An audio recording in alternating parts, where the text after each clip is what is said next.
Don't tell me you went home already. Good evening, Miss Rosemary. No, I haven't gone home just yet.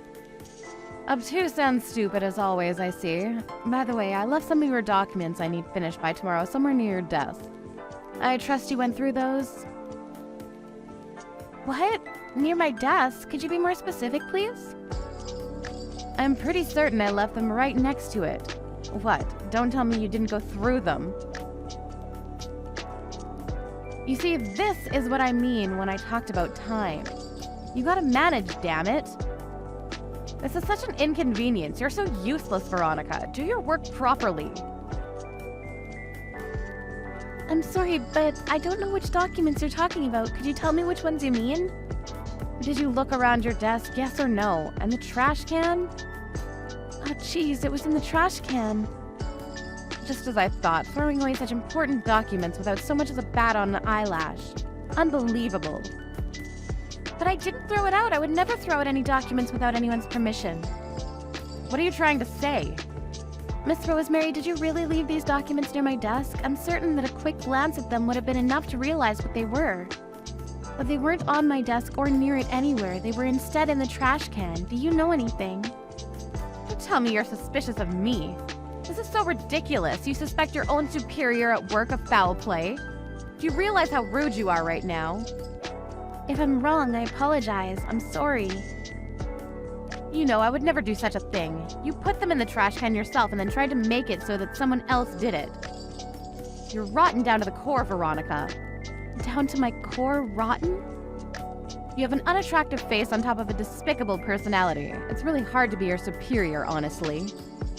I'm sorry, but you need not have gone into that territory, Miss Rosemary. What have we here? Talking back to your superior, are we? That's not what I'm doing here, Miss Rosemary, but I'm still a newcomer in the office. And I'm so grateful for you showing me around the workplace and teaching me how to do my job properly. But if someone remarks something negative about how I look, how do I say this? There's not much I can do to change that, and it only hurts my feelings, so I'd appreciate it if you stopped. You know I'm only speaking the truth. The mere fact that an ugly swine shows up to work in the secretary division makes everyone's morale drop to an all-time low. We don't need ugly swine around here. Don't come to work again. You need not say such things, Miss Rosemary. I'm only trying to do my best for the company, as you know. Trying to do your best? You've got some guts saying that when you haven't even gone through the documents that need to be finished by tomorrow. These weren't even on my desk, as we discovered. Perhaps a little heads up during the day wouldn't hurt. And this sort of mishap can be avoided in the future, I believe. That tongue of yours is still live. Sounds like you're putting the blame on me. I haven't typed a word with that intention. And I also know this. The vice director of the company has taken a liking to you. What? Taking a liking to you. When you're nothing but a hideous hag. How did you do it? Use your body, I suppose. I must ask you to stop saying these things, Miss Rosemary. Perhaps the reason why you're being so mean to me is because of what's going on with the vice director? I'm not even being mean to you, Veronica. No wonder you're so stupid. You can't even understand a person right. But someone saw you walking alongside the vice director a couple days back, and then I got depressed. Why is that? The vice director is a handsome young man who can do his job properly. He's like a rock star to us all. He's not the kind of person to keep all to yourself. And then there's you, plain dull woman. I really can't understand why he's taken a liking to you. In any case, I know you're never letting him out of your sight. Like some disgusting stalker. Could you stop doing such things? You're ruining the division's reputation with stupidity like that. I don't have any intention of doing such actions. Perhaps not, but never forget that you're being a nuisance to us all. Not just the vice director himself, but everyone working in the secretary division. You've no idea how much of an obstacle it is to have to work with someone we know is giving everyone a hard time. How about you start accounting for how everyone else feels about this, I didn't realize everyone regarded the vice director that way, so I'm sorry to have caused the trouble. So in other words, you don't approve of me being seen with the vice director, am I right, Miss Rosemary? Not just me, damn it. Everyone doesn't approve, Veronica. He himself must be feeling really bothered by this. And also, why in the world were you with him in the first place? You went up to meet with him after work. What the hell were you doing with him? We went out to dinner, actually. We do that sometimes since we do live together, too. Are you pulling my leg? Or is that loose screw of yours finally popped out of its little crevice? No, it's the cold truth, I'm afraid. We do live together, so in the event we get off work around the same time, we go someplace to eat before going back home. What are you trying to tell me? There's no friggin' way the vice director would yield to a stupid, simple woman like you. So you really are a stalker, eh? You sneak into his house every night and you sleep in the same house as him, eh? Do my looks really give off that kind of vibe? However, I do agree with you. Compared to the vice director, I may look pretty simple. My brother's been under the spotlight since time immemorial, after all. Huh? Brother? What? The vice director is my older brother, Miss Rosemary. Our parents divorced when we were very young, so we have different surnames. But we were of the same family name, once upon a time. After I came back from studying abroad, I've been renting a room of his, and that's why we're living together. My father seems to rest easier like that, apparently. Oh, hold on a second. You're the little sister of the vice director, Veronica. Yes, I am. We don't look alike at all, do we? And in other words, you're the director's daughter? Well, I suppose you could say that, yes. My biological father and I haven't really lived together very much, so I don't really think of him as my true father yet. But it was because of him and my brother that I was able to start working as soon as I came back from abroad. I can't forget my gratitude, can I? Why did you keep quiet about that? I didn't think I could show everyone that I'm truly capable of, and I thought people would look at me differently if I joined the company because the director himself pulled some strings. But I'd forgotten that my brother's quite the rock star, especially among the ladies, as you say. But don't worry, we aren't anything like you claim us to be. Oh, I'm not worried at all, miss. About tomorrow's documents, I can check them over first thing tomorrow morning. You need not stay late tonight to do any extra work, miss.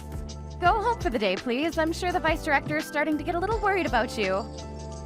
I'm on my way home right now, actually, Miss Rosemary. The vice director was so kind as to help me go over the documents with me. And you need not do it tomorrow morning. What? The vice director did? Don't tell me. You didn't blab anything about me to him, did you? You didn't tell him that I made you do them, right? I didn't. I merely told him that they somehow wound up in the trash can and that they weren't finished yet. Oh, thank God. And it's not like I put them there, you know. There wasn't much space to put them, so they may have fallen into the trash can on their own. I'm sorry, Miss Veronica.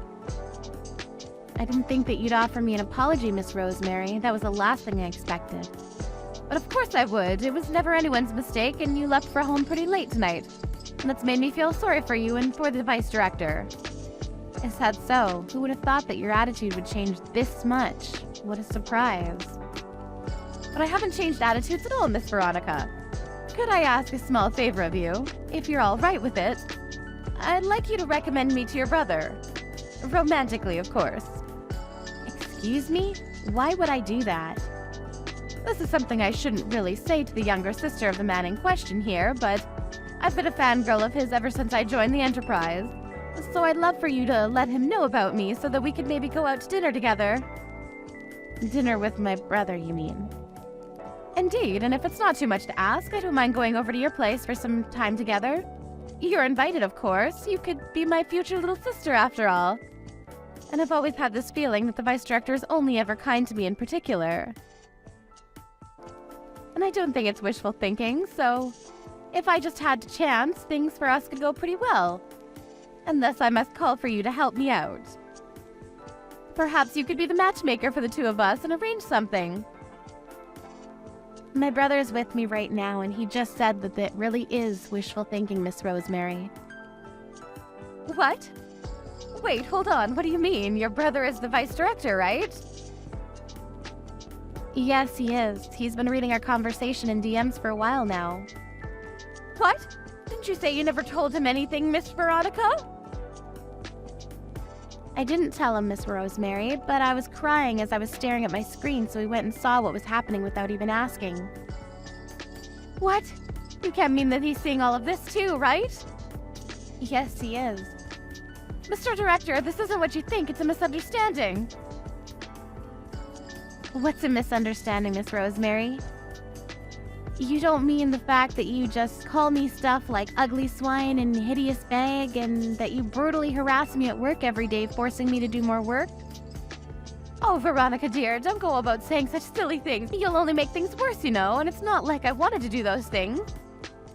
You're the only one who went to such extremes, though, you see. It's not what you think.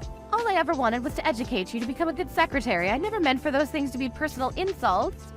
And I sure as hell never intended to harass you, not in the slightest. I've taken the liberty of witnessing everything that has transpired tonight between you and my sister, Miss Rosemary. Pardon me? Is that you, Mr. Vice Director? The fact that my sister is still a newcomer here is no excuse for what I now know you did to her. Insulting her regarding her looks, forcing more work upon her, and making her stay working until late at night. Until now, she hasn't breathed a word, but I finally know who had the audacity to do these things. I'm terribly sorry, Mr. Vice Director. I never knew she was your sister. Who cares if it was my sister or not? You are a despicable human being, Miss Rosemary Floyd. Throwing important documents away voluntarily is another crime to your pile. This will be taken to Human Resources promptly. Mr. Vice Director, please wait a moment. I really am terribly sorry. I had no malice aforethought. I assure you. It's over for you, Rosemary. Your charm as a woman and as a human being is zilch. Never interact with me or with my sister ever again!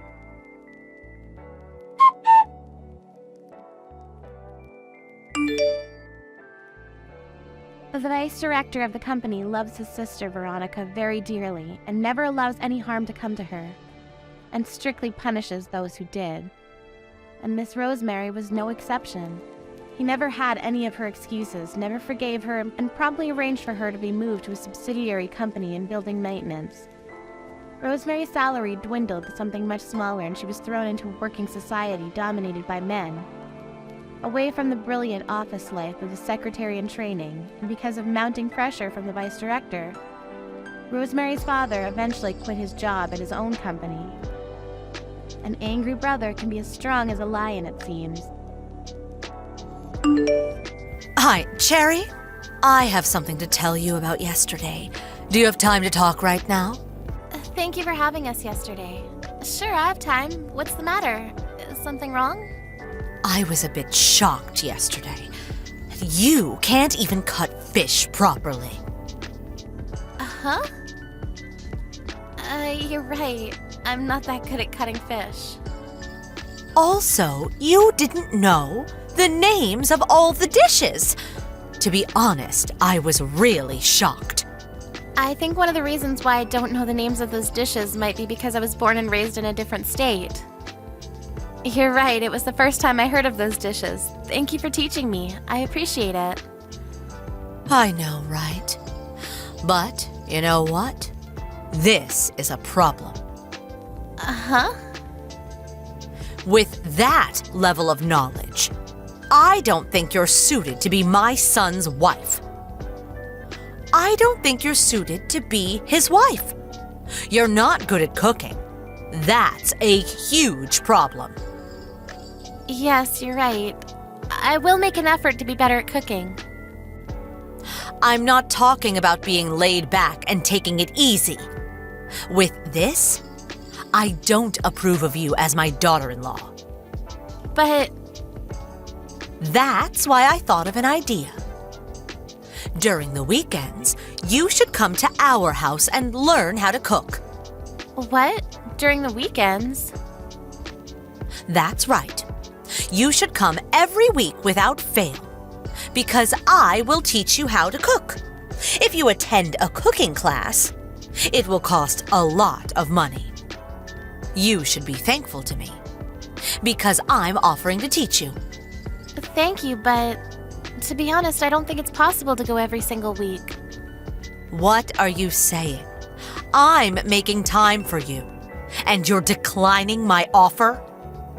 But realistically speaking, since my husband and I are both working, and we come home late in the evenings on weekdays, I have to clean the house and do other housework on the weekends. That's why I can't make time for that every single week. That's not the problem. What you can contribute is just to make time for the cooking lesson, right? I mean, there are times when my husband cooks for dinner, so since that's the case, I think it would be better to have my husband take the lesson with me. Huh? You're making Jim cook? Yes, he cooks sometimes, because there's days when I'm busier at work than him. So Jim cooks dinner for us during those busy days. Even though it's not right to ask Jim to make time for the cooking class during the weekends, right? He's exhausted from his work during the weekends. I'm in the same situation as Jim, too. If you really want to teach me how to cook no matter what, I will schedule my time so I can go on days when Jim can go, too. How selfish. Who do you think your husband is? Jim is the breadwinner of the family. You should sympathize with him at least a little. Even if you say that, I earn more than him, so... What? There's no way you're earning more than him. It's rare for the wife to earn more than the husband. It might just be because the company I work for pays well, but I earn more than Jim, and I might not have told you yet about this, but I'm the one who's been sending you the allowance needed for your daily expenses. Is that so? I didn't know that. You didn't know that too? With that said, I really don't think that I should be the only one who needs to learn to cook. Of course, I'm thankful for you offering to teach me how to cook, and I am aware that I'm not good at cooking, so I would appreciate it if you can teach me how to cook when I have the time, but it's impossible for me to do every single week. You're making fun of Jim, aren't you? Huh? I never said such a thing. Why do you think that? You mentioned that you earn more than Jim. All I hear from that statement is that you're making fun of him. You should quit this instant. Huh? Quit? Please stop saying such nonsense. If you don't quit your job, you can't have a child, right? That's not really the problem. Jim and I are saving money, so we're thinking that it might not be the right time yet to have kids. It doesn't seem that way to me, though. I'll call your workplace. What? What are you saying? I will tell them that. As a wife, you don't know how to cook, so I can't let you keep on working. Hey, please wait for a second. You don't know the telephone number of the company I work for, right? I know the number, because I received it as an emergency number. I'll go call them right away. Even if you do that, there's no point in doing it. It will only be a nuisance to the company, so could you please stop? I won't stop.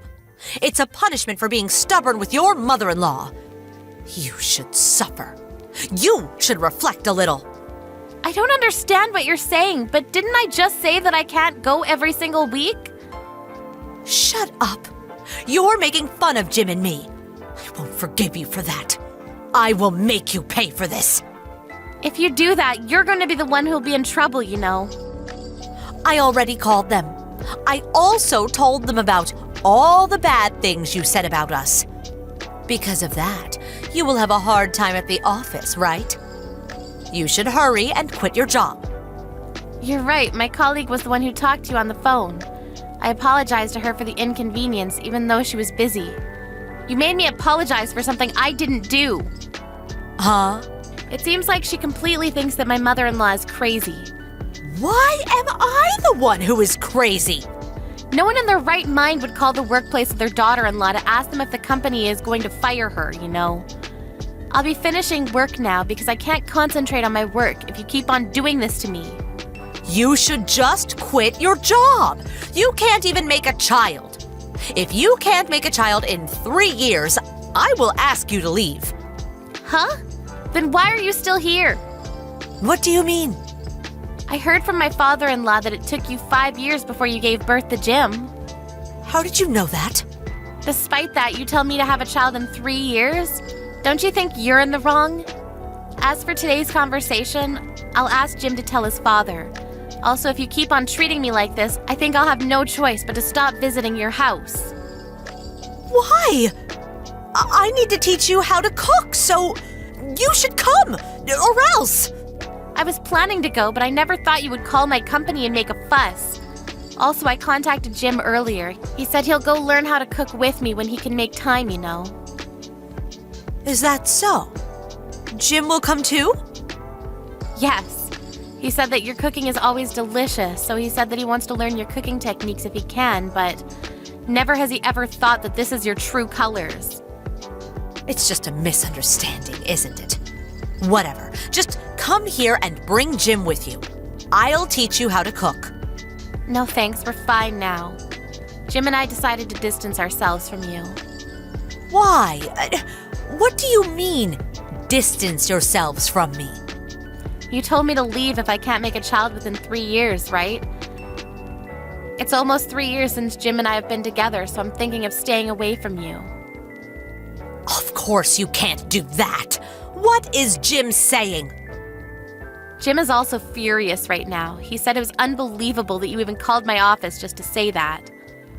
I was wrong for doing that, but I just wanted to see the face of my grandchild, and I thought that stress from work might be bad for your health. Isn't your husband tired of you because you take such forceful actions? My husband? There's no way he would say such a thing. Because he's always silent and doesn't complain. Just like how you're treating me right now, all your words and actions that hurt me. My father-in-law was the one who kept on apologizing on your behalf. I didn't know that. He did that for me? I think it's more like he's doing it for his family, though. Where is my husband? He's not in our room. Did you take him somewhere? The three of us decided to eat out tonight. He'll probably be able to relax a little since the noisy one's not around. What about me? Take me with you! How about you just stay at home and cook those dishes that you've been bragging so much about?